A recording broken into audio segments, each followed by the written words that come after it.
pop them in the chat, or we cover everything about pitching. So you have that all over the course of this session. But thank you all very much for joining in, and so promptly as well. Everyone's here really speedy.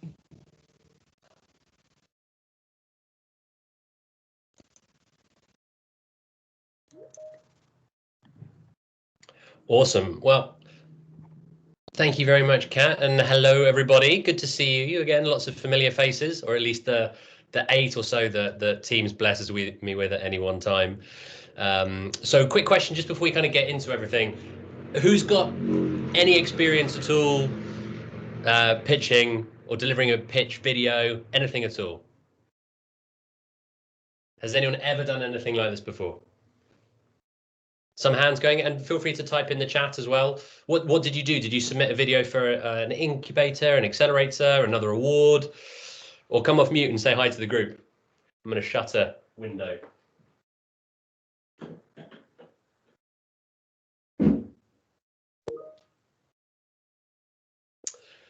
Ella, what did you do? Hiya, I did a enterprise challenge at university in my 3rd year. So that was kind of a semi-finals pitch and a finals pitch. But the finals one had to be done over Zoom, annoyingly, because of COVID. Sure. But hey, great job. That's really, really awesome. And then lots of other hands going up as well. We've got kind of did one at university, kind of still counts as good practice. Pitch business to investors. Who's been speaking to investors and how did that go? There's a couple of you who've done that. Hi, yeah, my name's Oliver. Yeah, we've been pitching to VC funds and angels, and yeah, it's been really informative. We haven't had a huge amount of success, but it's been a good experience, I suppose. Right. What kind of feedback have you had so far? Too soon in general from a lot of VC funds. Generally, they're looking for, like, the ones we've talked to, at least looking for like commercial traction, and so they've been asked actually revenue, I guess, rather than commercial traction. So I suppose a lot of them have said, come back to us in 6 months and we will have another conversation then. Okay. Yeah, makes sense. Though I will say, when dealing with investors, almost more than any other type of human or any kind of sales, when you get no, it always means no, not right now, right? It always means no, not right now. So ask them, like, what would you need to see from me in order to have this conversation again? And they will tell you. They'll just go, hey, look, you need, a technical person in your team before I would even touch this, or you need to understand what your market size is, or like, I need to see a go-to-market strategy. I need to understand the product better. I need to see that commercial traction, revenue. Like, people will spell this stuff out. And yes, this session is being recorded. Cool. So, nice little kind of kickstart just to kind of get things going. I'm going to share my screen. Bum, bum, bum.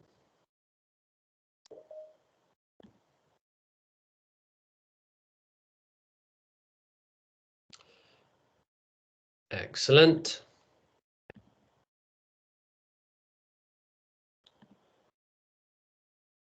Oh. And let's get into it. Please do pop questions in the chat, although I won't be able to see them when we're on full screen. If anyone's got any burning questions, feel free to put your hand up. Oh, don't put your hand up, I won't see that either. Take yourself off mute and jump in. We've got a ton of awesome content to get through, but at the same time, it's really good to get your kind of feedback and hear what's going on in your heads. So today's agenda, where we're going to kind of go through, is the first hour is very much all around looking at what pitching is, what it looks like, how do you unleash that inner demon within yourself who can stand up on stage, in a video, in any environment, and pitch to success. And I do this with that, general open view, so we can, we're training you both for this particular program, so you can submit your video by May 19th, but also so that you can go out and succeed after this program, later on, and in future businesses, whatever it might be. Then we'll take a little break. We'll talk about taking your pitch online. How do you actually really do awesome video pitches? And then we're going to spend the last half hour of the session kind of on that practice side of things. We've got a few ways we're going to do that, but I'm going to bring some of my colleagues in so that we can get you in breakout rooms and really do use this session as much as you can do. First off, a question for you. Also, I'm going to come off full screen. When it comes to creating pitches, right? Like, what are your expectations or what are your fears? What goes through your head when you think about pitching? Pop it in the chat or come off mute.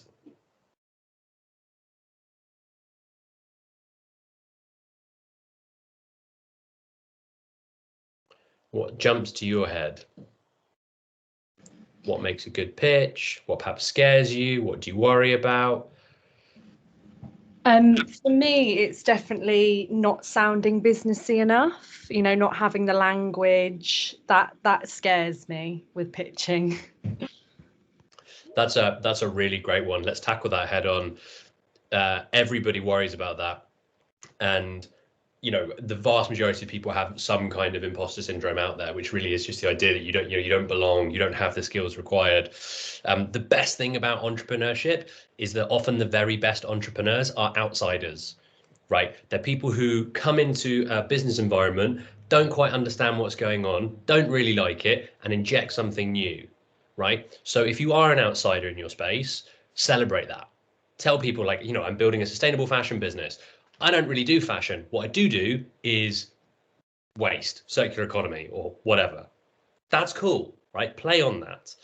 And then in terms of like the specific language you can and should use, there are a million and one articles out there about how do you raise investment, like what does the ultimate pitch deck look like, some of which we're going to show you today.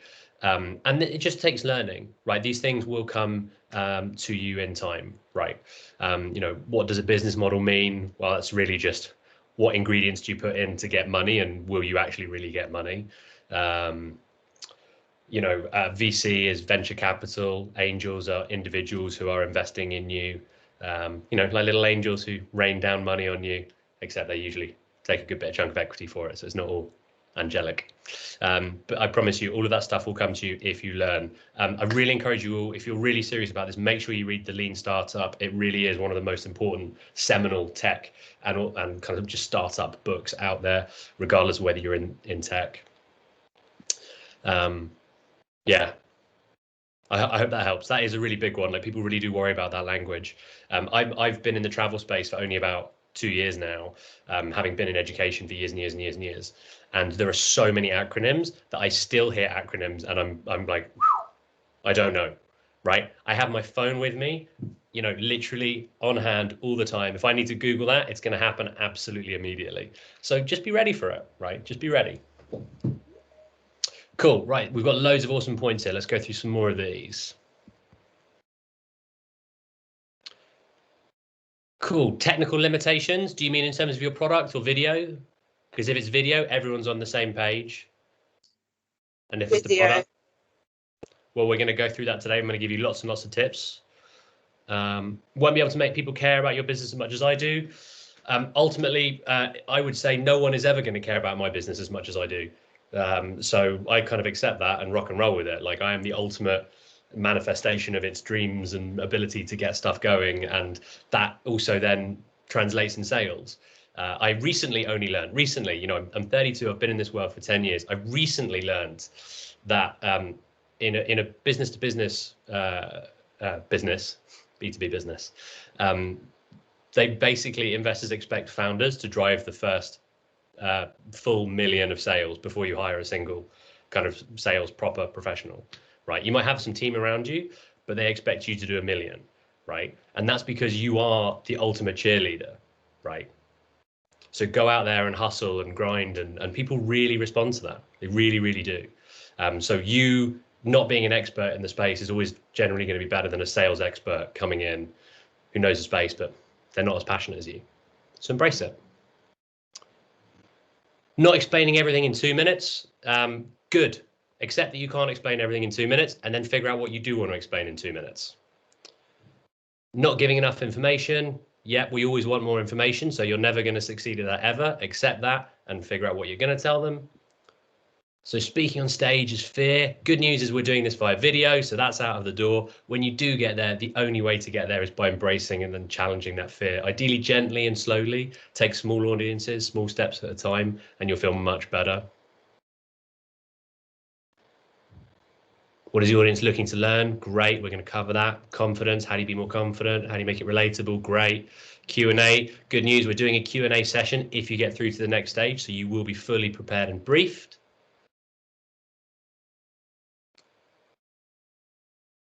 Yeah, more about not having the business knowledge, being concise, great. These are great questions. These are great questions. We're going to get through all of this. So the ones that I haven't gone through, we're going to talk about in this session. English not being your first language, that's a great point. It applies to everyone, but especially when English isn't your first language. Slow down, right? You have so much more power and gravitas when you speak clearly. And there is no word in the English language more powerful than a well-timed pause. Space, emptiness is your friend, right? If you spend 3 minutes doing this and making the pitch go really, really fast, it's so overwhelming for people's brains, whether you're English or not, right? It's overwhelming. Slow it down, focus on the quality, and don't be afraid to repeat your best points. Like, if in doubt, review your presentations and go, would I enjoy this? Right? Would I invest in this? Would I enjoy this? Like, how do I feel watching this? You guys are all entrepreneurs. You are CEOs and heads of products and heads of sales and whatever else. You know, the best and worst thing about that is that you are the ultimate boss, right? You get to decide absolutely everything. The best way that I've figured out how to get there is just by asking really, really intelligent questions. Because if you ask intelligent questions, it gets you to intelligent answers. Right? If you just go, oh, my pitch was awful, like, what do I do? That's a really hard question to answer, right? But if you ask people for feedback, like, what did you love? What could be improved?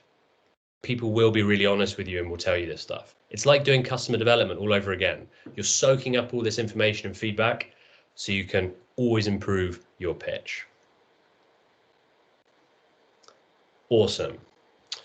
Those are some absolutely amazing questions. I'm going to go through the slides because that's now going to paint a picture on kind of the and enforce like these points that have kind of come up already. So a quick little bit of context.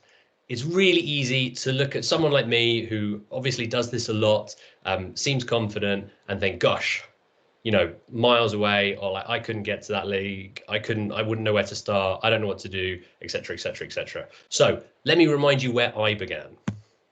This is me a good nearly 30 years ago, right? But like, do you think that kid knew how to pitch? Not a chance, right? Still learning how to speak. None of us are born for greatness, right? It is how far are you willing to learn and push yourself to grow? And ultimately, pitching is a fundamental skill that you need to have when you are running a business. If you have a partner who is a phenomenal pitcher, great, but you're still going to find yourself up on stage with them, be it answering Q&A or because, you know, investors don't want to invest until they meet the full team, that kind of thing. So I took myself on a journey. I remember when I was 16 at school, I don't have a picture of that, surprisingly. I stood up and did a presentation in front of my entire class around kind of history, and nothing came out of my mouth. Not a single word. I was terrified. It was a subject I knew inside out. It was one of my favorite subjects. I had no excuse. I thought I'd be able to do it, but I didn't practice. I didn't prepare. I stood up there, total failure. One of the most embarrassing moments of my school life at that point. Right. There was nothing about me that was ready for pitching. So when I went to university, I studied philosophy. I knew nothing about the business world, had no ambition to be an entrepreneur or anything like that. But I fell into it because I wanted to kind of make a bit of an impact on society. And I joined a social development organization called Enactus. That led me to pitching events, to doing sales, to trying to sell schools on our cool education programs, selling stuff that was free that I couldn't even sell. Right, that was the journey that I went on, And it was only much later that we ended up winning an award for all of our work. And that's me with a badly fitting suit, but a lot more hair. And this was still a journey. And I still remember, like, I was categorically the worst person on stage out of my entire team pitching. But then just a few years later, I was doing a TED talk around student struggle for social change. And that was because someone nominated me based on the work that I was doing.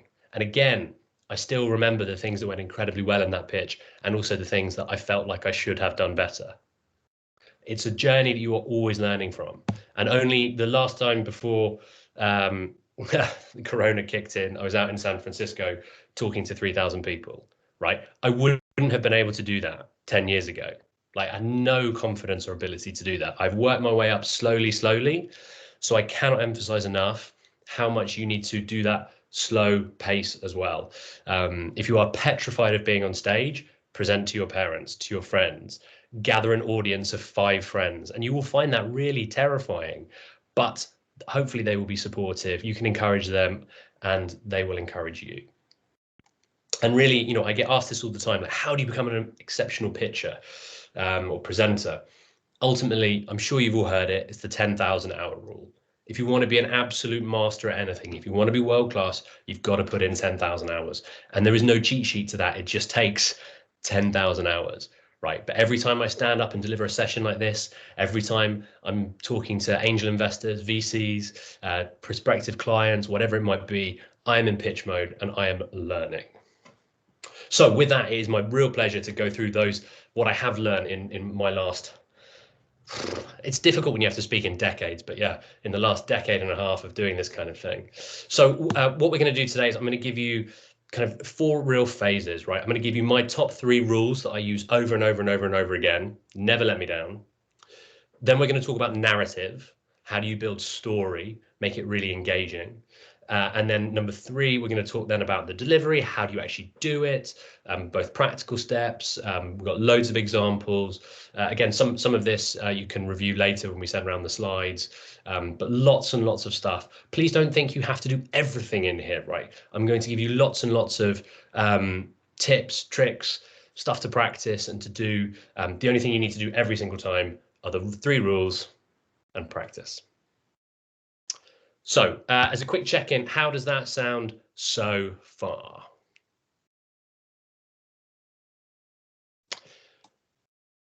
Good question there. If you're in a team, does only one person pitch the video? I think it's nice to have the team out there. You don't have to do the pitch equally, like you don't all have to have the same amount, but like make it feel like it flows. And if you have like a team of 10 because you're absolutely flying, then, you know, I'd stick to the founders. I don't think anyone here does have a team of 10, but, you know, as an example.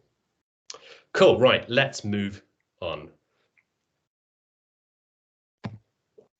Time for the rules. So short and sharp and really, really powerful. Number 1, be on point. This is the answer to the question of, I have so much content, I don't know what to say or how to say it, or how do I say everything in 3 minutes? You don't try and say everything. You say what you need to say to make the point you are making. And if you cannot write your message in 1 sentence, then I do not believe you can say it in an hour. It's a tried and tested principle. The takeaway step is when you are creating your vision statement or your mission or your product in a couple of lines, distill it, get lots of feedback from people, and you will know when you've got something really good, because people will just start going, oh, yeah, really good. I like that. Oh, really clear, right?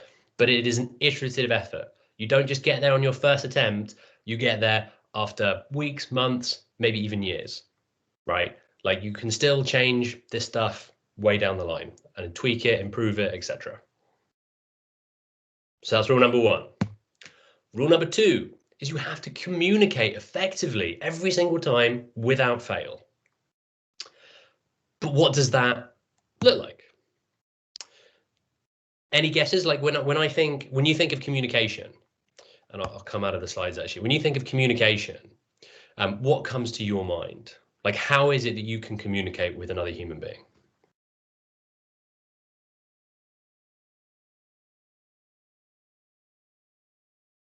the actual words that you use?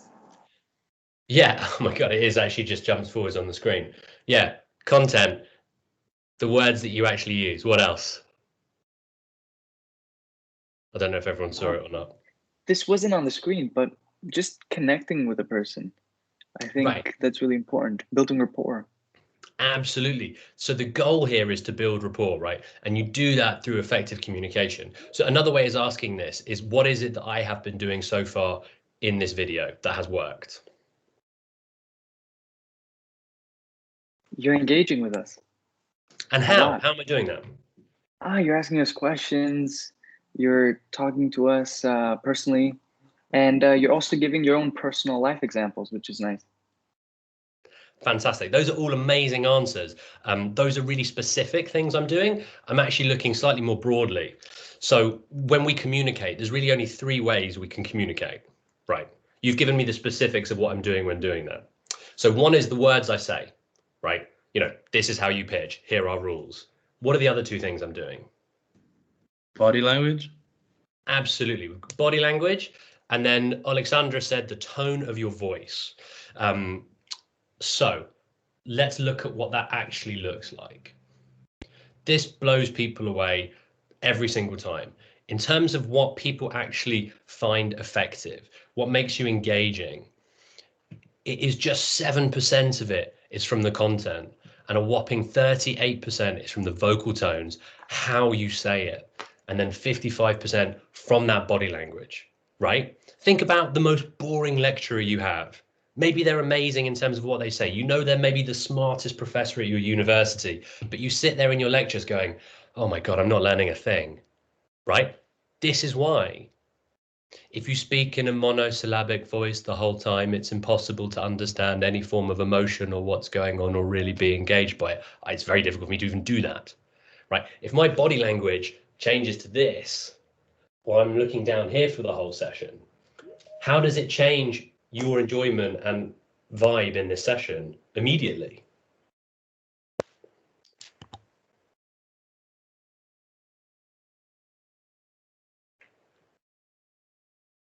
Like, did you feel a shift?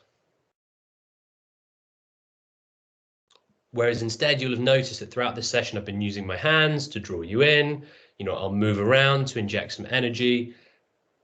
And I'm always going to stand up when pitching, because as soon as you stand up, you're opening up your body and you're creating more energy and power, more authority, more certainty, more clarity, right? If you sit down, it's just too easy to slowly hunch over and you're lost, right? So, but guess what happens? Everyone comes to this session and then they go away to write their first presentation and they spend all their time writing it. And then they read all the content and then they practice saying the content while they're reading the content. How many people do you think actually stand up and practice their body language? They practice their tone. Like, where are you going to inject some enthusiasm into your pitch? And when are you going to get really serious?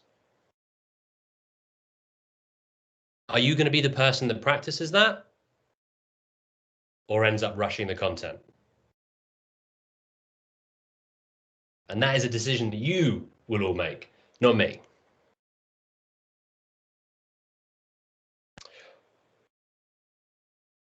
So that's rule number 2.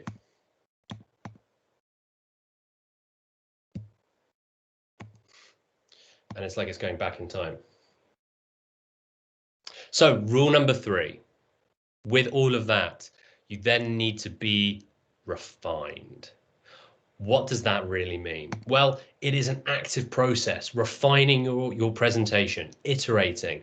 As with everything else in the startup journey, your business model, creating MVPs, it's all the same. You iterate over and over and over again. You slowly wash away the impurities, the unwanted elements, the fluff, the faff, the stuttering, the ums, the likes, the uhs, right? All of that is a natural part of pitching. Your goal is to then wash that stuff away through practice. So practice, practice, practice. I have a quick question on that. Yeah. You know how pictures and any sort of video content can be snipped and cut and put together so you can get rid of the ums and any sort of issues to make it look more refined. Is that recommended for a pitch, or would you personally prefer to just see it from, 3 minutes straight with no cutting and snipping? Good question. I'm sure all of you have watched enough YouTube in the last year under COVID to know videos that are that vox pop style, like fast, short, sharp sentences and cut well. It looks really nice when it's edited well. And Yeah. specifically, it looks well when there's a reason, when there's a bit of a reason for the cut, or they're not too often, right? Yeah. If it's all the time and I'm just in the middle of a sentence or thoughts that link together, then it feels like you're cutting and pasting ideas and putting them together. So you want to avoid that side, right? But like you can speak in relatively short, sharp bursts, right? And especially, and we'll talk about how you do this, but when you sketch this out, you storyboard it and you include your co-founders, odds are you're probably going to only have a few lines to memorize before it then goes to the co-founder and then it comes back to you. So focus on doing it section by section, right? What you're doing is turning yourself into a director to shoot this. And then when it comes to being up on stage and doing this live, again, what do you think the reason is why people, the number one reason people forget content or they stutter or they panic in a presentation? What's the number one reason?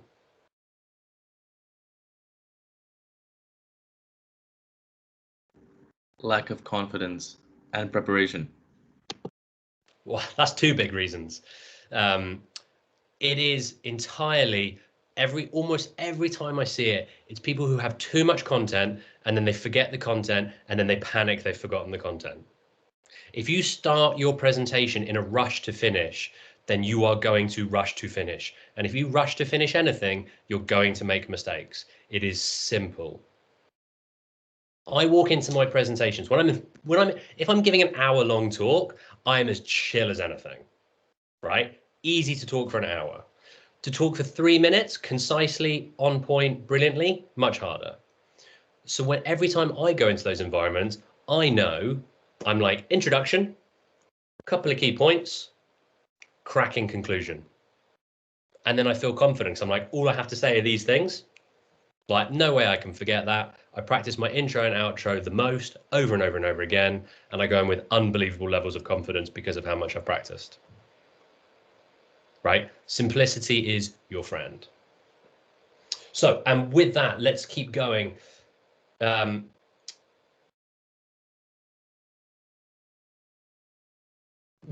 a, I don't think I'm going to do it now. Mixed results doing this activity.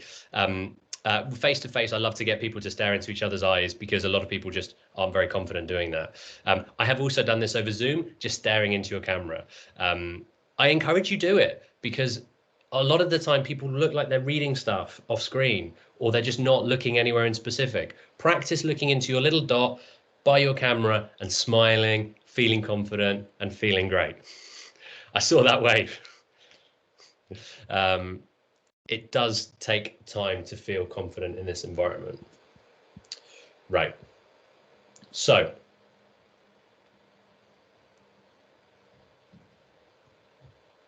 we have our 3 rules. Be on point, communicate effectively, and be refined. So let's talk now about crafting that narrative. Knowing those rules we're going to do over and over again, how do you actually really build a story and what is it you're supposed to say? I have learned that people will forget what you said. People will forget what you did, but people will never forget how you made them feel.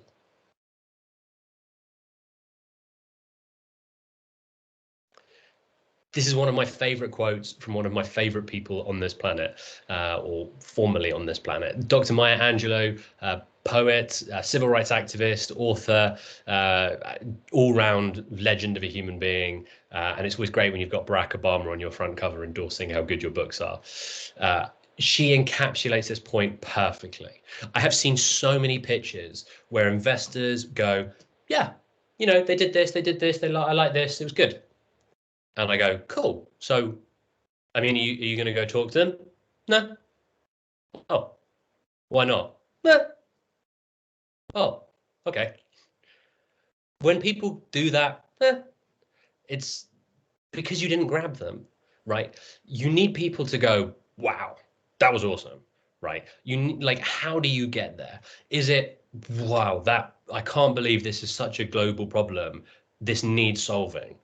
And then I think you're the people to do it. Or, oh my God, that was the most innovative solution I've ever seen for this kind of thing. Or, wow, their team is awesome. Like, they built such a good quality team. How do you give me that wow factor? How do you make me go, yeah, I'm going to have a conversation with you about investing, right? Pitches are designed to make like some kind of outcome, right? With this pitch, it is getting through to the final round of the competition, right? It's going to be winning this competition.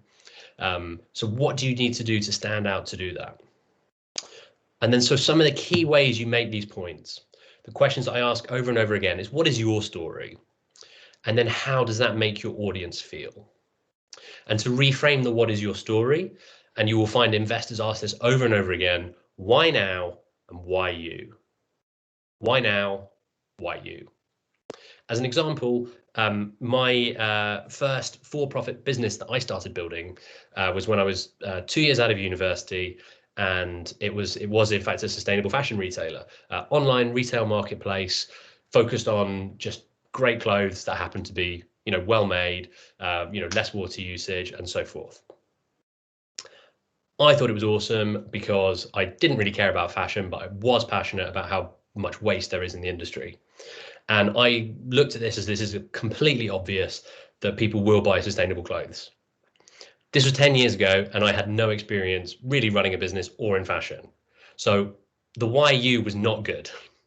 And it turned out the why now was awful as well, because 10 years ago, people really weren't that bothered about this stuff. It was super niche. Needless to say, after a certain amount of time working at this business, it went nowhere. I was struggling. I could tell I didn't have the passion or the money to build it. And I made the decision to move on from it and go on to my next thing. Right. So that is an example of when why now and why you is not correct. By contrast, if it was you building that exact business, now, great timing. And why you? If you tell me you've got amazing design skills, you can build beautiful marketplaces, websites, or you've got an awesome fashion network, or you're an amazing designer, stuff like that, that really pays off. But you've got to get that across. So next, I'm going to show you some kind of the top level structure side of things. Like, how do you actually structure your pitch? I thoroughly encourage you to Google The Golden Circle by Simon Sinek. It's a wonderful video. And in fact, I will put it up on the Miro board after this now I've remembered. He talks you through Apple's example of how they always explain things from the why, the how, the what. Most people, he says, talk about the what, right? What the service actually delivers, right? We do workshops. Okay, whatever.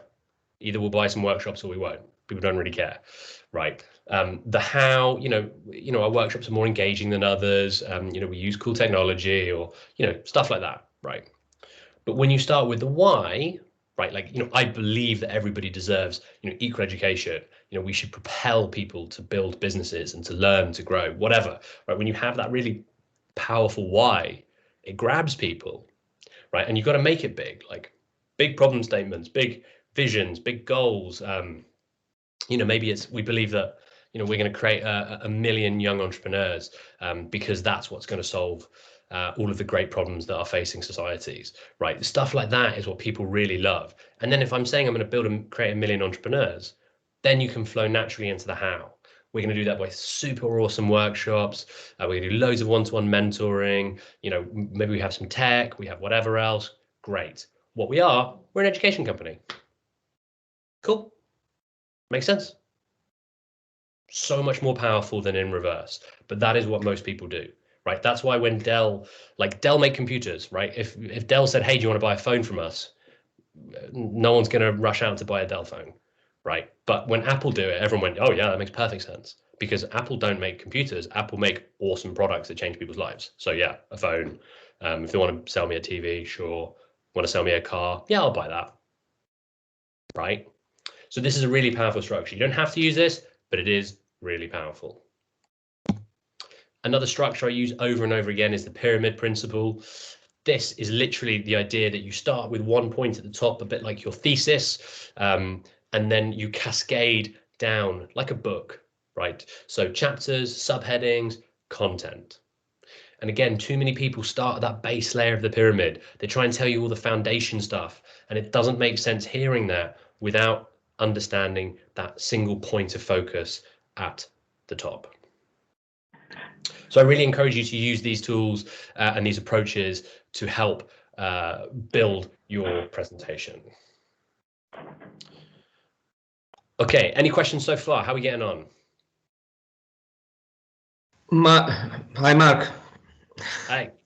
Yes, a question for you. I'm a little bit confused about only one thing, because I applied for the same project in my university recently, but they request me pitch video and they suggest me to do naturally. So in 2 minutes, I done pitch video, speaking, and using, like writing some information in the paper and moving the paper in that manner. And it didn't work. So the second step that I've done is actually to enter the competition. I use technology. I use a digital avatar with artificial intelligence, can speak, and at the same time the writing of my speaking will be very clear. And so I was able to sequence better the process. Now I ask you, for this stage, can you use the same technology that I used for the previous stage or not? What do you think? Because about what you've said now, to structure making with this kind of program is better. You can find any error, you can refine everything properly. It's more visually, it's more simple to assemble. Sure. Yeah. So this is where it comes back to outcomes, right? You got to get across to me why now, why you, nail the criteria. How you do that really is up to you. What we're doing is showing you the kind of the tools, the tips, the tricks, the methods to do that. We're going to talk more about the actual recording process shortly, and I've got loads of examples. One of which we'll watch in the break, but lots more you can watch in your own time. It is up to you what you create. If you've been unsuccessful in the past, get good feedback, because it's unlikely to be because of how you filmed it. It's far more likely to be about the impact it had or didn't quite have, right? Right, like I can tell you now, some of the best video pitches I've done, I've been unsuccessful for, and some of the ones I didn't think were the best, I have been successful for, right? Because ultimately, you can dress it up as much as you like. If you have, a team that isn't very engaged, or you have no concept of idea about the problem you're solving, then it's just not going to work, right? And sometimes these things come along when you're a bit early. Sometimes they come along a bit late. So there's a million and one reasons why they don't work. So get really, really, really, really good feedback. Cool. Any other key questions so far? Thanks to Ed for answering lots already as we've been going along.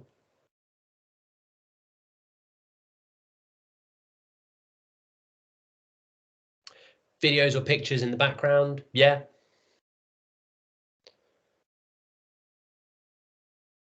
So again, we'll talk about that, but yeah.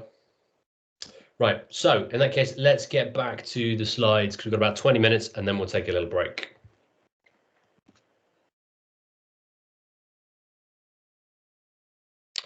So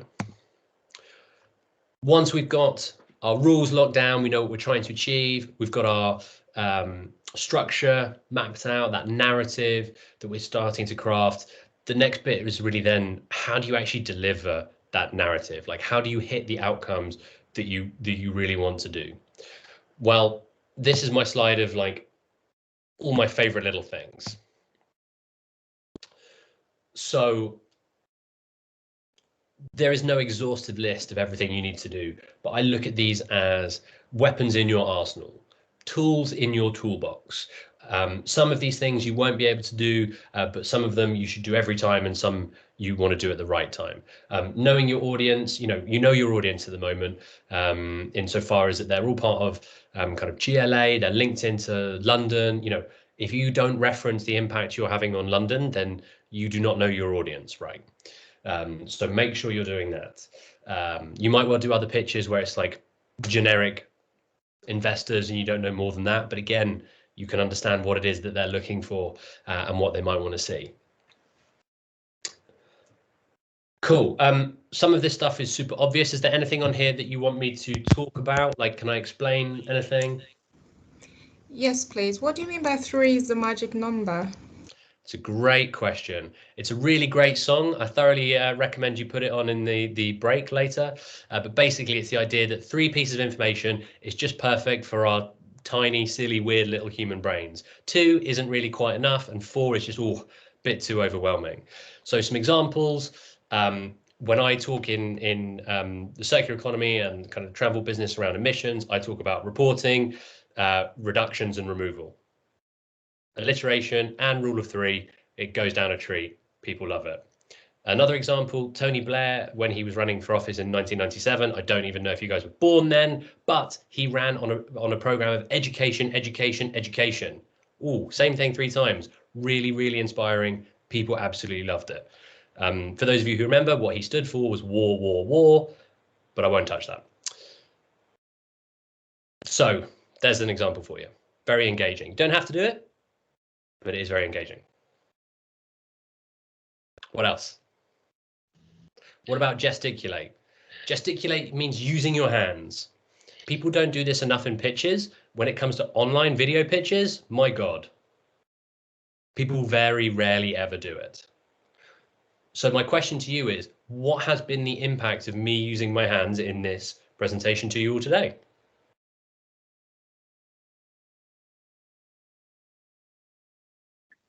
It conveys your passion. Right? So more passionate. What else? It allows us to read your body language as well, because it's hard to get that across on video. But I do have a concern in that I don't have the technology. I don't have anything that I would have to hold my camera myself in order to record this video. So how do I gesticulate when I don't have my hands free? This is about 10 quid. Okay. There you go. There's remember, the entire world has been working from home for the last year. If you have problems, the internet has solutions.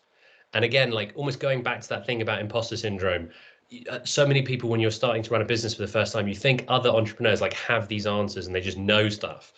We don't. We're just more used to not knowing stuff. So we're very, very happy Googling things all the time, right? I have a £10 microphone that I bought, right? Like I have a £10 Gorilla Pod. I have a more expensive one for my camera when I need to do like full body stuff, right? But I've also been doing professional shoots for that kind of stuff, right? You don't need the super expensive kit. Just get what you need to do to get you to the next stage. If you want to look at my desk at the moment, it's a little difficult actually, but I'm literally on a bookshelf of books, right? That's how I do this standing up. I don't want to spend 500 quid on a nice snazzy stand-up desk when I can use books. I'm old school. Or cheap, depending how you look at it. I prefer old school. Fantastic. And yeah, so it really hammers home the point. If this is all you're looking at, it's very difficult to see any body language, right? If you step a little further back and you bring your hands in, we have increased connection, emphasized points. Absolutely. Takes practice. Takes practice. If you think listening to yourself on an answer phone is weird, wait till you see yourself watching yourself on video. It's much worse, like for everyone, like universally. So accept that we're all in the same boat and deal with it. Brush your hair, get ready. Hi, Mark. Hey. Okay, yeah, so you said use your hands a lot, and me in general, I never use my hands. Like some people naturally use their hands when they speak. I never use my hands. So like if I were to use my hands in a video, I just think it's gonna come out in awkward moments, you know? So I just don't know. Because I guess like when you use your hands, it kind of emphasizes on specific words or like sections of the sentence, you know? Honestly, dude, the good news is that you're completely wrong. You've been using your hands this whole way through talking to me, and it was really engaging. So That was just an example. Like, yeah. But did it come across as weird to anybody in this call? yeah, I guess that's just like personal. Right? Yeah. Our brains are just hardwired to tell us that we're a bit weird on camera, and that when we do new things, we feel self-conscious. Like all of us do that way, right? Any environment, you're doing something new, it's different, your brain is kind of going, oh, don't like it, please stop, let's do something else, right? So the more you do it, the more you just relax into it. And you might practice saying it a few things. Like for me, almost now instinctively, because of training, as soon as I talk about movement, my hand does this. Like if I'm talking about doing things over and over, or speeding up or whatever, like now it does it instinctively. But that's after 10 years of practice, man. Yeah. All right, cool. Thanks. No worries. Cool. Great question from Nye about the MVP. Do go back and look at the MVP session that Ed and I ran last week, or over the last couple of weeks. It really will transform, I think, your thinking around how quickly to get one. But it's not necessary, but all traction is good traction. Cool. Any of the other things on here that you want to ask about? There's some fun ones. I was wondering how you can empower the judges through your pitch. It's a great question. So face to face, I might say, put the product in someone's hand so they can use it if that's appropriate for your product. By contrast, you can still empower people if it's giving them something that they can kind of action, right? Giving them new information, changing their belief on something, getting them to think differently and do something. Like basically registering a change in people is an incredibly powerful way of like building authority and credibility and standing out. So again, that's one of the harder ones to do. When you do it and it works, it's absolutely fantastic, right? And if you have stuff like, what was I thinking? No, I've lost my chain of thought now. But I hope that does help, right? Thanks. Yeah, that helps. Hello. If we were to put QR code for like the app on during the video so that people can download it, would that be a thing to do? Good question. So if you have an app and people can download it, should you put that in the video? The problem with that is that it's distracting because I might well do it while I'm watching it. Equally, in this kind of video pitch, people have time. So I think it is more likely that they will do it and they'll just pause the video or they'll do it afterwards. So sure, right? Generally though, screenshots, a little, maybe it's a working demo of it, is just easier. Anything that's not live is controlled and safe.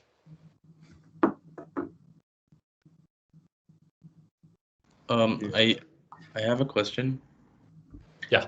Because you know in the brief on the email that you sent, it said stuff like don't present a slideshow. So does that include having slides behind you as you speak? So like it's kind of like, you know how Zoom has backgrounds, kind of like that. Mm-hmm. So you don't do that, or is that fine? So you know, we've been having a conversation about that because basically we don't want everyone to do too much or overthink it, right? If you can use slides in a way that improve your presentation, then great, right? What you don't want is to overwhelm the audience with too much stuff, right? Because then you have a feeling of overwhelmed and it's not engaging and you don't get that wow factor. Yeah.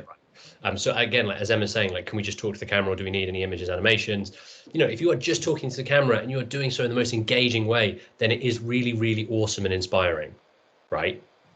Okay. The question is, how do you improve it? And if you can improve it with snapshots, with icons, with images, then I would encourage it. And we will watch some videos as some examples.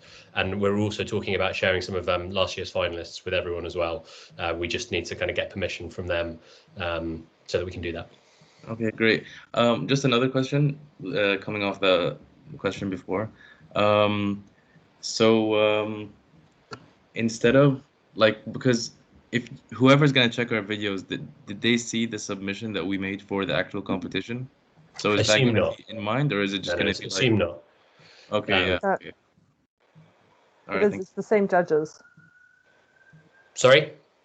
It's the expert judges, the people that are going to be watching the videos, are the same people that chose the 35 semi-finalists. So it's the same people. Okay, but will they kind of have our submission open next to the video, or would it just be like? I've no idea if they will have it open next to the video or not.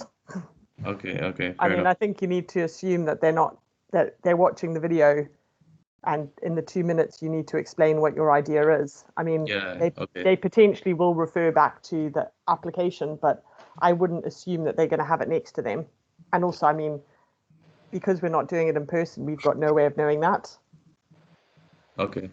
All right, thanks. The general rule of thumb is that everyone is super busy in life, and investors and people who are doing pitches even more so. So you've got to make it as awesome as possible and the least amount of like difficulties or roadblocks to success, right? The more you link off to other stuff or say you need to look at this or do that, like the more roadblocks you create, right? You really just want one all-encompassing pitch that makes everyone go, oh yeah, awesome. I have a question. Yes. So I have a background in stand-up and sketch comedy. Would it be advisable using elements of comedy to make your pitch stand out or be more rememberable? Yeah. Yes. I think that was unanimous. Yes, my friend.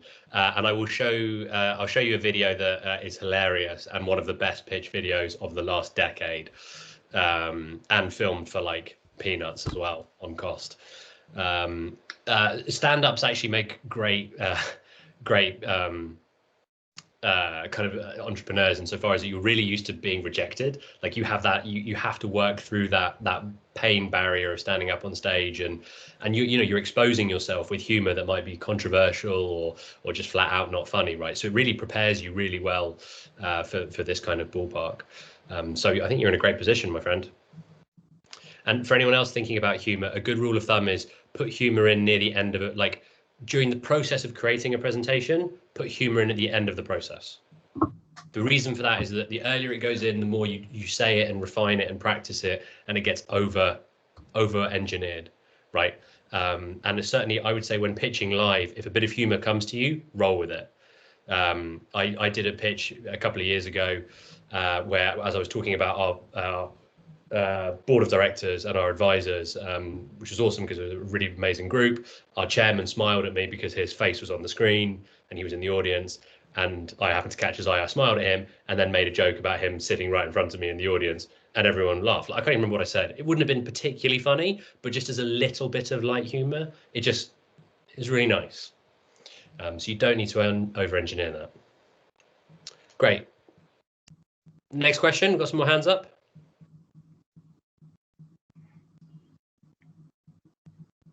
Thomas? What was that? That was from earlier, sorry. That you just I have no question though, actually.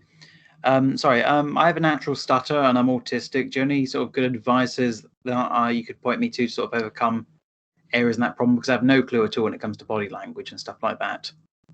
Well, the good news is I can't even hear anything now, so that's great.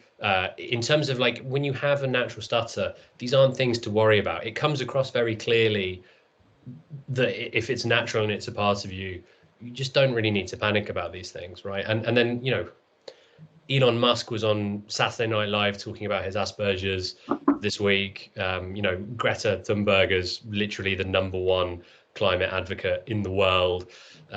You know, we live in an age where it is not only like more acceptable, like if that's even the right word, it's more authentic, it's more engaging, it's more human, and people genuinely love listening to people who are putting themselves out there. Okay. Like the way I would phrase it, it's like it's a problem if you let it bother you and you let it be a problem, right?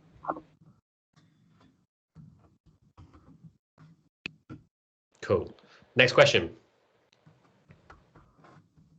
Hi. Hiya.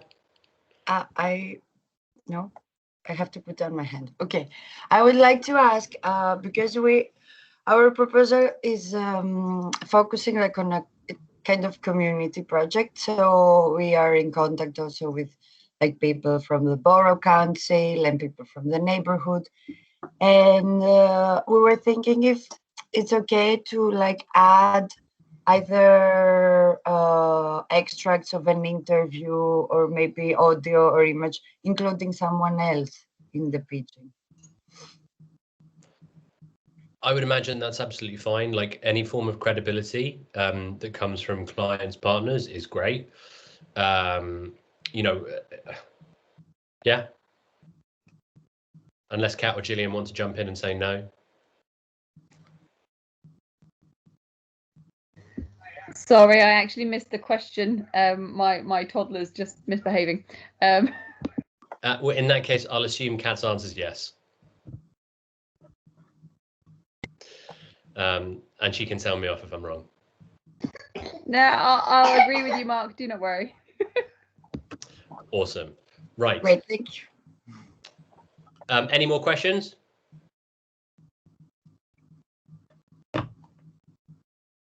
Fantastic. This is great to get some back and forth and hear how you're kind of reacting to this and what you think and kind of talking through this stuff. Like, it's much more enjoyable than just telling people what to do, right?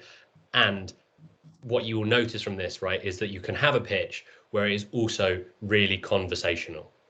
Steve Jobs is one of the absolute masters of this. If you want to research by watching any of his videos, you'll see how he just tells this lovely story, like you're in the room with him and he's just sharing it with you and you only, and you're genuinely brought along on that journey. So now I'm going to give you one of my biggest and best tips, right? When it comes to confidence, I'm making it clear that the ways to build confidence are kind of one, knowing the rules, right? When you know the rules of the game and what success looks like, then you're ready, right? If you just stand up and you're pitching and hoping for the best, then yeah, it's terrifying, right? I wouldn't want to play football and not know which direction to move in, which goal to aim at, right? So this is all part of the learning experience. Your confidence will grow with every single successful pitch that you do, and often with the unsuccessful ones. They do come along every now and again. Maybe you stand up and you're absolutely horrendous. You know, I had a pitch to VCs a couple of years ago where I was in the room and it was literally the worst I'd ever done in the last 10 years of my life. I was like, nothing was coming out right, and it was an absolute horror show. Every now and again that stuff happens, and guess what? You just move on from it. You don't worry about these things. It happens to all of us. But what you will find is your confidence keeps on going, right? And then when you start learning all of the things that we've talked about, you'll know that even if you don't know the topic well, or if you're not prepared, you'll go, well, hey, I know my body language is going to be spot on because I've spent so many years practicing my body language. It's going to be absolutely fantastic, even if my content isn't at its best, because I'm not an expert, right? I know my vocal tones are going to be great. I know I'll engage with the audience. When you have all of those things locked down, it then gives you an unbelievable sense of confidence, right, that can then translate into your content when you really do know it. And then the thing that will improve your confidence more than anything else is locking down what's going on in your body. And by that, I mean, first off, acceptance. Like, hands up, nod along, like, who gets butterflies when they think about pitching, right? Who gets that little funny feeling in their stomach, right? Right? Who actually knows what that means? What does that mean? That you care deeply about it. That you care deeply. Yeah. Absolutely. Right? If you do not have nerves, if you do not have some butterflies, then what are you doing? Right? Right? It shows that you're not bothered about this award or the pitch that you're going for. You should have them, and you should channel that into passion, into energy. You know, before every single live pitch, I go and find a bathroom, a hallway, you know, corridor, whatever it is, and I stand there and go, right, game time, right? And I've built a routine for myself so that I get myself in absolute like peak performance mode, right? And I really encourage you to do that as well. Like, I think about every successful pitch. I think about how awesome the business is, how awesome the team is, how much preparation I've put into the presentation. I think about everything positive I need to think about that's going to make me go, like, everybody who sees this presentation is going to go, wow, that was something special, right? It's taken me time to build that up, but that is something I encourage you all to do. And then again, you know, I'll do it before I'm doing a video pitch, right? It's like, okay, you know, do I look semi-respectable? You know, check everything, and then go, right? And it often, especially on a video pitch, normally do a dry run. It's not very good. Take it up a level, right? And then when you're really nervous, this is where we take charge of our breathing. Have you heard the phrase, deep breath, good luck? Don't do that. Terrible. It's literally as useful as saying break a leg. Don't break legs. Don't do that. It won't help your pitch. Changing your breathing to deep breaths or deep breath like that all of a sudden changes what's going on in your body. What you want is control. The way you get to control is by really clear, calm, steady breathing. And most people aren't very good at this. So we are going to practice this. So everybody, stand up. Don't worry if you're not on camera. Don't worry, don't be self-conscious. Remember, everyone's going to be looking at themselves and panicking about themselves. No one's going to be looking at each other. So take a moment, stand up. You might want to shake it out a little bit. The first thing I do when I'm pitching is check my posture, right? None of this.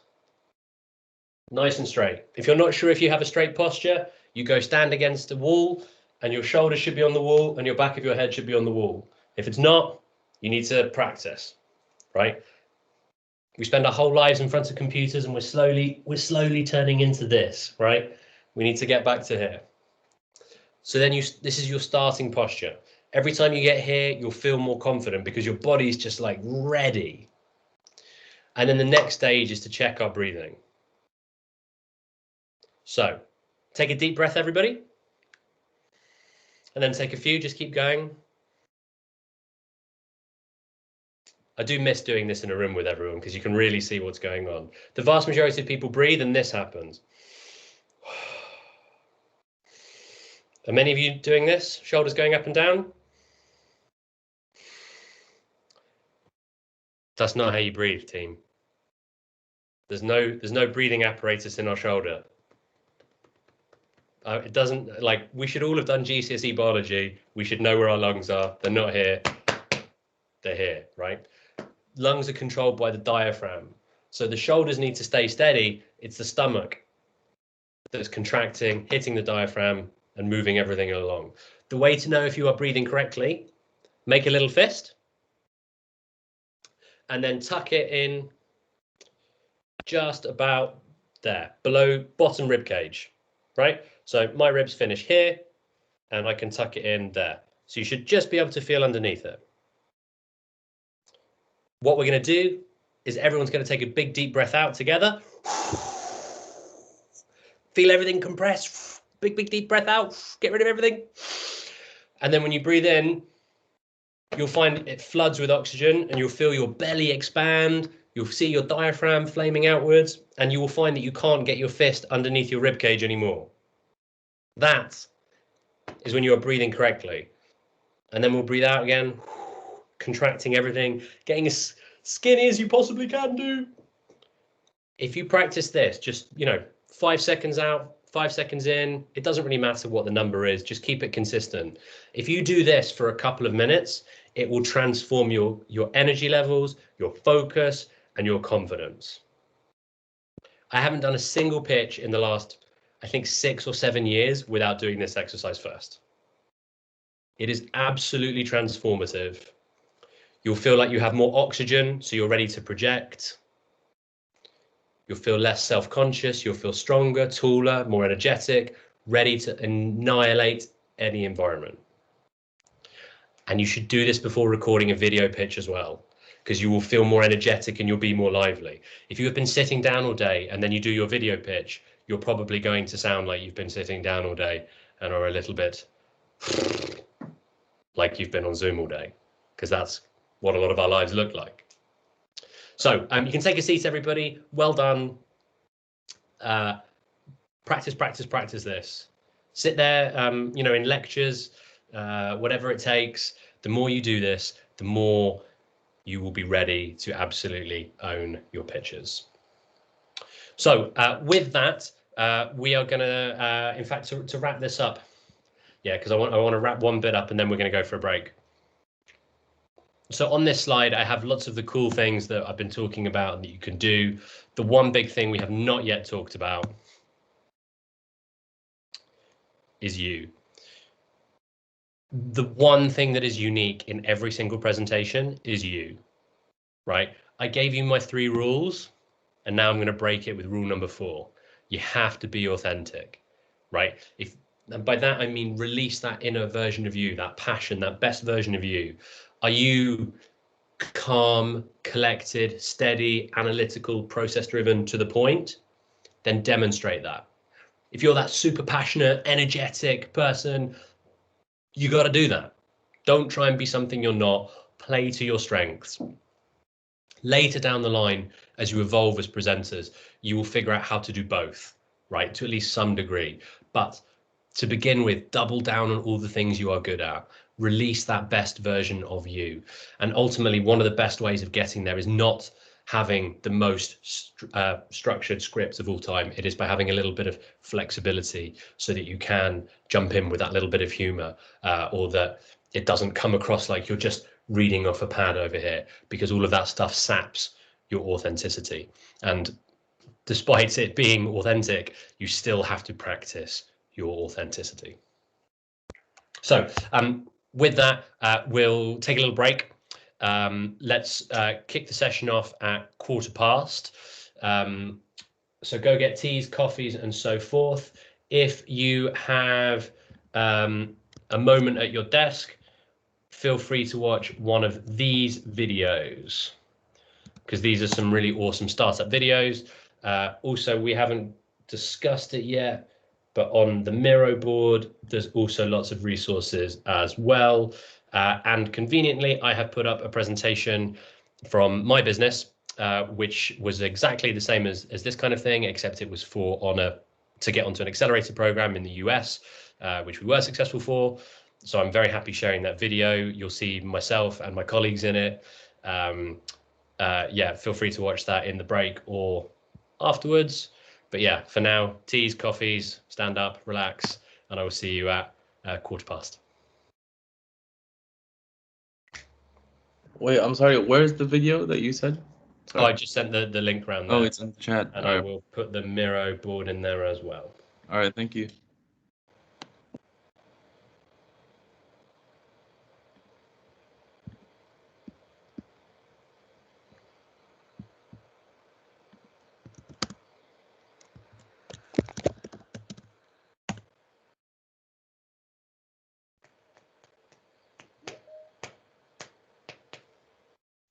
Awesome.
Right. So while everyone is coming back from a little break, who watched any videos during the break?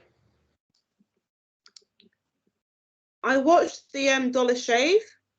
Yeah. What do you I think? tried to open yours, but for some reason I can't open it. But I'm not a technical person, so I don't know what's going on there.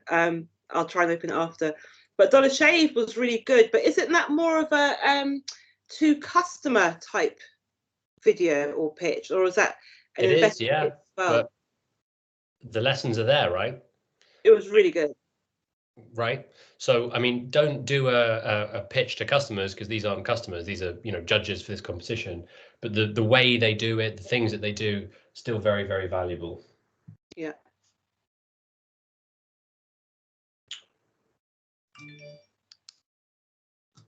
I'm really glad you mentioned that, actually, Mark, because one of the biggest questions that I had in mind was, despite all the information, every time you're pitching to someone, you're always pitching something specific to that audience. Yeah.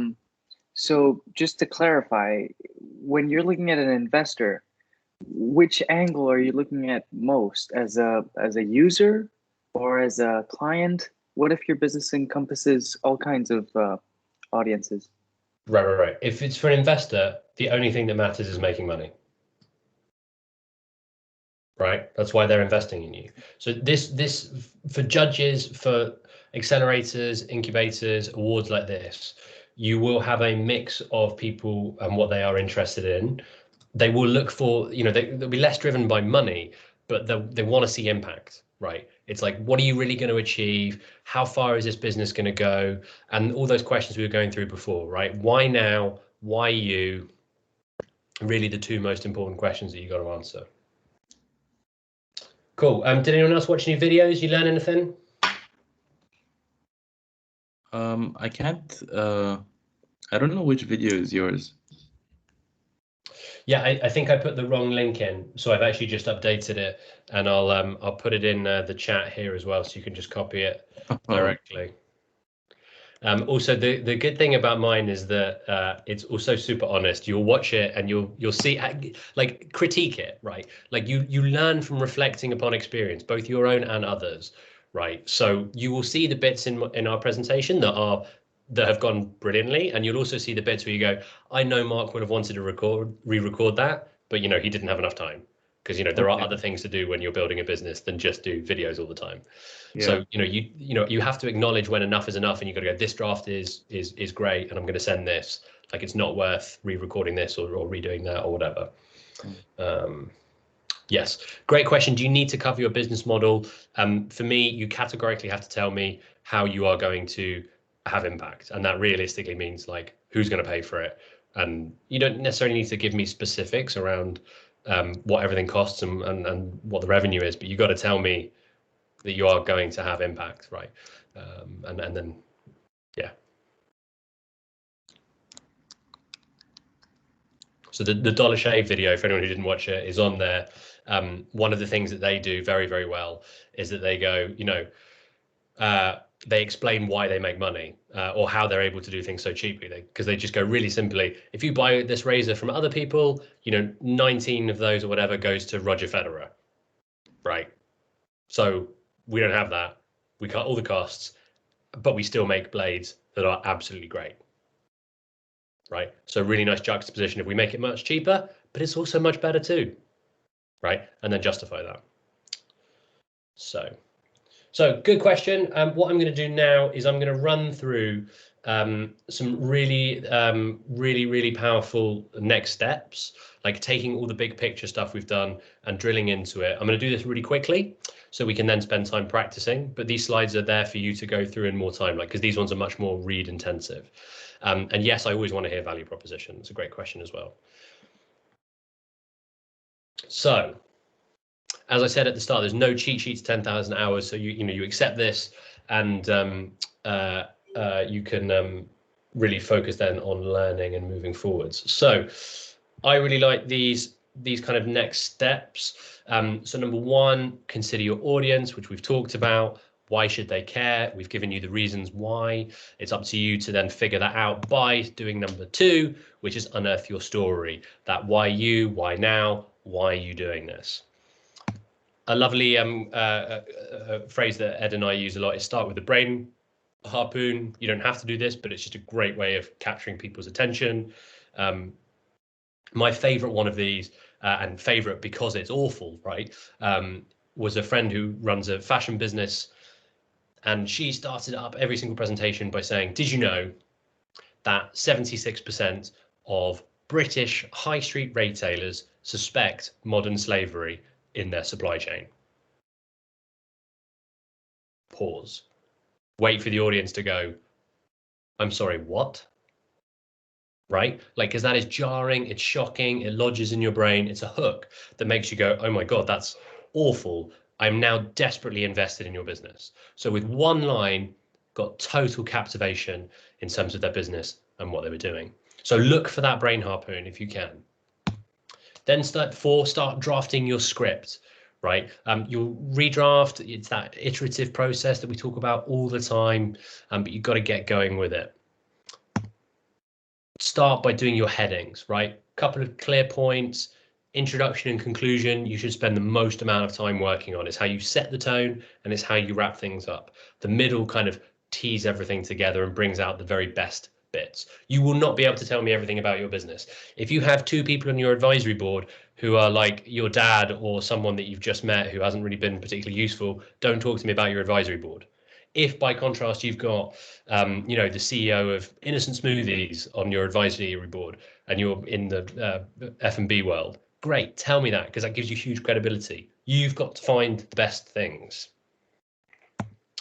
So when it comes to then writing those key headings, I'm not going to go through this now. This is to kind of be referred back to, but this kind of spells out the problem, solution, market, why now, your advantage, business model, team, advisors, you know, ending on something memorable, stuff like that. So these are just all really, really good steps, and in the slides for you to look back. And then, of course, refine it as you go through the whole time, coming back to it and making sure that it is as clear as possible and as concise as possible. So with that, I'm going to give you another little template example. Sequoia are one of the premier venture capital firms in the entire world, as you can tell by some of the companies they've invested in. This is their pitch deck template. You can go and get this off their website. But this is a good example of how they like to see their deck structured. And it is as simple as this: the purpose first, problem, then your solution, then why now, market size, competition, product, business model, team, financials. Yeah, you might be thinking that's a lot to get through. It might be you can't do absolutely all of that in this particular pitch. Focus on the bits that are most important. And it doesn't all need to be huge. Like when I say financials, what I really mean by that is tell me why £20,000 from the Mayor's Award would be valuable to your business. Don't say, hey, we're going to get £20,000 and invest it in our business. Yeah, I would hope so, right? But if you tell me 20,000 or £10,000 will be invested in taking our MVP to its next stage, we think that will lead to our next 500 customers, we're going to spend the rest on marketing or whatever, that's compelling, right? That's compelling, right? Give me a reason to buy into it. It doesn't have to be huge. So then the next slides really just whiz through what all this stuff means, right? So the purpose, the company business in a single, nice big powerful sentence. And then we've got examples here. The one we've been using the whole way through, you know, if you remember our lovely elderly friend Joan. So, you know, hey, we're pals. We're revolutionizing the way the elderly keep in touch with loved ones via our smart, intuitive, and affordable phone app. Benefits, benefits, benefits. Problem, you know, 3 million, fine. And then solution, this is how we're doing it. Our mobile app combines pow, pow, pow, pow, pow.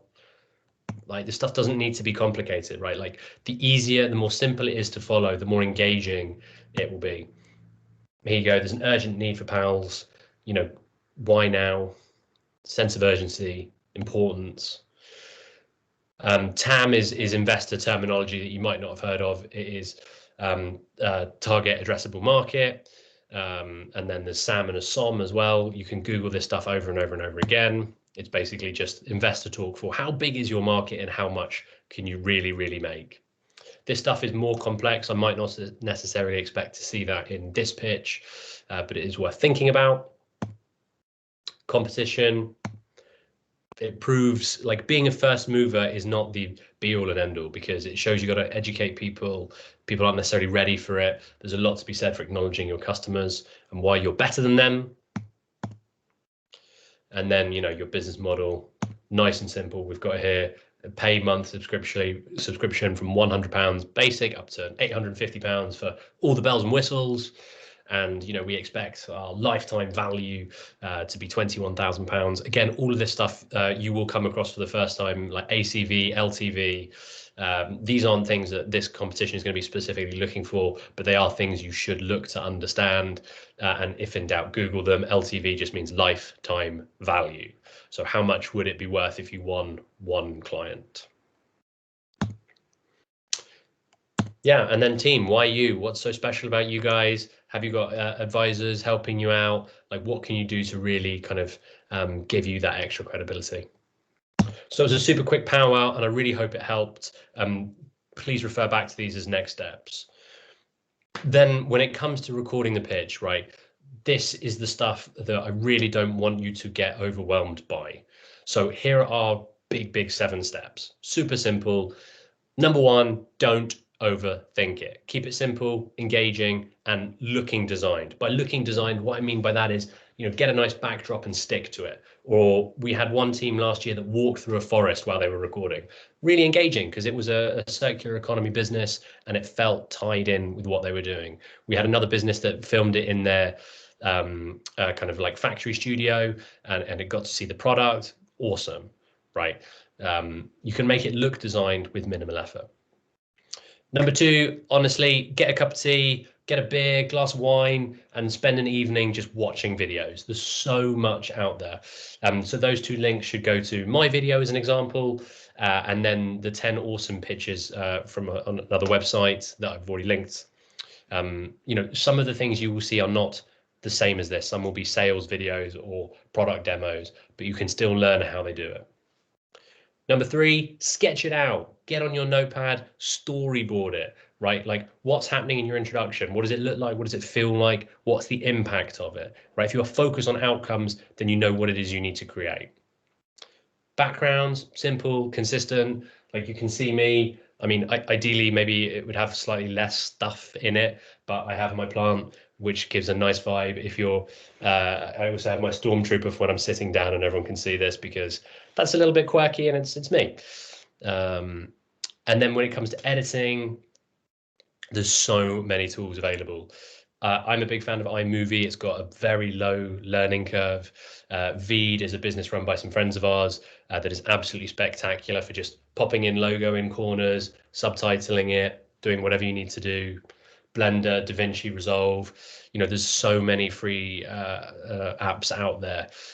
Google and just start playing around with them and find one that you're happy with, right?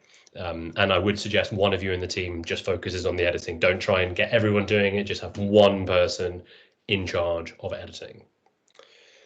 Number 6 is really important, because this is stuff people panic about and generally they misprioritize. Your number 1 priority with the sound is sound. If it doesn't sound good because it's windy, you're outside, or you're too far away from the camera, it's just hard to hear. It's just not enjoyable. And you ruin it just on that grounds alone. So focus on sound quality. Don't be afraid to buy a £10 lapel microphone. Number 2, think about lighting. Outdoors is great, but usually it's windy. You know, you can buy ring lights for absolutely nothing. You can just get a room that's well lit or stand right in front of a window and record these during the day rather than at midnight right before the deadline, because then it is just harder to get good lighting. And then number C. Number C? Yeah, number C, Mark, that is your camera. So don't panic if you don't have the best iPhone on the market. It's not as important as your lighting or your sound quality. And if you have access to a DSLR or whatever else, then great, use that. But most importantly, then at the end, plan out those reshoots. Do not do this last minute. Give yourself time to practice. and do lots and lots of practice shots. Like when I start doing this stuff, like I'll just record on my camera here and just speak into it and be like, right, how am I saying this? What kind of level of enthusiasm am I bringing in versus credibility, authority, power? Like, what am I looking for? And I'll do it a few times until I'm happy, right? And it tends to be that you do this in line with writing your pitch altogether. So it is a holistic kind of process, building things together bits by bits, and as we say all the time, iterating over and over and over and over again. Cool. So with that, a couple of questions that have come along. Should we explain where the money would go? I think it's really compelling. Yeah, tell us. It doesn't need to be complicated, but make it clear it's funding X to achieve Y, right? People always want outcomes. Don't just be like, hey, we're going to hire some really amazing people. I would hope every startup goes out and hires amazing people. That's not compelling, right? Give me outcomes. Mark, I have a question for you. I've seen a part of your pitch video of your brand, Trust, and you have a full website platform ready to present in the same way. Are the pitch video in the website that you show to us, like Dropbox, other stuff, are completely software program ready to use? But in our case, we have to build up our startup, and we have nothing all prepared. So we need the money to as foundation to create something or use other kind of software. So how do you suggest, just in 2 minutes, to show to our audience what we want to do, but not exactly the final product? Yeah. So Marco, this is where I'd really suggest you go back and watch the MVP session. I think Ed did a great job of showing how you can create imagery, app designs, or examples, or even your website, just to convey a sense of like what you have created, and then demonstrate what you've done with your customers. Like if you can tell me, we haven't built this yet, but we've spoken to 250 customers or potential customers, 92% of whom said they want X and Y, and we've mapped this out. With your investment, we can spend that on creating our next product, or if it's our first MVP, if it's a trial, it's a product, it's a limited run, whatever, right? Just everyone's in a different place, so don't try and compare yourself against each other. As an example, one of the winners last year had absolutely no product, but they had done infinitely more customer development than anybody else. Their pitch was really, really inspiring. It was really clean. It was so engaging and enjoyable. They were a very, very worthy winner, right? Other people might think, oh, my product was further along, I should have beaten them. Well, that's on them for not putting the time into their presentation, right? So don't worry about where you are. Maybe you'll win the award, maybe you won't, but it will still be great preparation for the next one you apply to, right? I've applied to plenty of accelerators, incubators, funding programs. Needless to say, I have not won them all. Okay, thank you for the suggestion. Thank you very much. Cool. So with that, I'm now joined by my lovely colleagues Ed and Howard. Give us a wave.